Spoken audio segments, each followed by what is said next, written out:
Bonjour tout le monde, c'est Paul Crypto Formation avec vous. J'espère que vous allez bien. Aujourd'hui sur la chaîne, on vous présente une analyse d'un projet crypto et les vidéos qu'on vous partage sur la chaîne ici même Crypto Recherche, c'est des vidéos de mon équipe à l'interne chez cryptorecherche.com qu'on se partage lorsqu'on analyse des projets. Donc, on a décidé de vous en partager quelques-uns à chaque mois pour que vous puissiez être au courant de ce qui se passe dans l'écosystème crypto. Donc, profitez-en. C'est comme si vous étiez dans l'équipe Crypto Recherche. Salut la team, j'espère que vous allez bien. On se retrouve aujourd'hui pour Aevo, qui est une plateforme de trading décentralisée qui offre divers outils qui peuvent être vraiment intéressants pour les traders. Donc très rapidement au niveau du token, on parle d'un market cap de 300 millions, une offre en circulation de 88% à peu près. Alors il y a une petite spécificité à ce niveau-là. Et au niveau de la liquidité, il y a de la profondeur, donc là-dessus il n'y a pas trop de problème. Le token existe depuis bien avant mars 2024. C'est juste qu'il y a eu une migration, donc là on a juste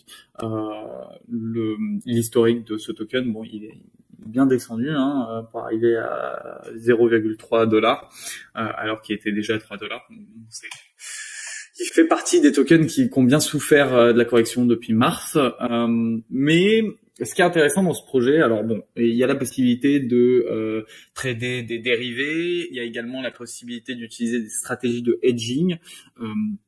Mais il y a surtout la possibilité de trader des options. Et ça, c'est assez intéressant pour un DEX. Alors, on peut aller très rapidement sur la plateforme de trading. Bon, la plateforme est assez épais. On a du cross et du isolé. On a un effet de levier qui peut monter jusqu'à x20. On a quand même plutôt pas mal de tokens. Donc ça c'est intéressant. Et on a surtout aussi des tokens qui n'ont pas encore été lancés. Donc ça, c'est assez innovant quand même pour un DEX. On a donc la stratégie. Donc normalement il y en a plusieurs là pour l'instant. On parle d'une petite TVL qui est bloquée sur cette stratégie, mais ça offre du 20% par an. Alors comment ça marche? C'est que le protocole va prendre des positions longues en spot sur Ethereum et des positions short en dérivé. Donc ça permet à peu près d'avoir du 20%. Bon après, voilà, est-ce que vraiment ça s'est tenu? Pas forcément. Et d'ailleurs, au niveau de la TVL, il n'y a pas un énorme attrait pour. Il y a eu un petit pump en juillet, mais là, on a quand même une TVL qui est pas énorme quand on parle de 275 000 bloqués sur cette stratégie. Donc ça c'est pas mal ça. Au niveau donc il y a la possibilité de trader des options. Ça pour moi c'est vraiment l'élément qui est innovant sur Bitcoin et sur Ethereum. Donc on peut prendre des calls ou des puts et c'est quand même c'est pas quelque chose qu'on voit beaucoup sur des DEX. Après ça a pas l'air d'avoir attiré énormément de gens. Sur le long terme, c'est possible qu'avec le fait qu'il y ait de plus en plus d'acteurs sur les cryptos, ça pourrait intéresser notamment des traders de venir utiliser des options sur Bitcoin et Ethereum de manière décentralisée. En revanche, est-ce que c'est énormément utilisé aujourd'hui? Pas vraiment. Sur le plan technologique, Aevo utilise un roll-up sur Ethereum. Les frais de gaz sont payés en ETH et Aevo prend en charge les frais de trading, sauf que les utilisateurs paient pour des frais pour les dépôts et les retraits. Au niveau du token, donc il est utilisé pour le stacking, il permet de participer à des airdrops de divers cryptos qui sont sur la plateforme. On les a ici. Alors normalement, je pouvais voir les airdrops.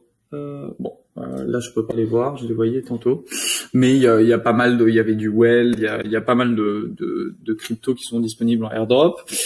Et donc concernant le vesting, donc il y a 99% des tokens qui avaient été distribués, mais il y a eu une décision de la DAO quand il y a eu la migration, comme quoi 15%, alors un peu moins là, on est un petit peu plus vers du 11%, de l'offre totale qui sont en fait des tokens de l'équipe seraient verrouillés jusqu'à fin 2024, mais on n'a pas vraiment les modalités sur comment quelle va être le vesting. Est-ce que ça va être d'un coup les 15% qui vont être disponibles à l'équipe ou à quelle date vraiment on va déverrouiller les tokens.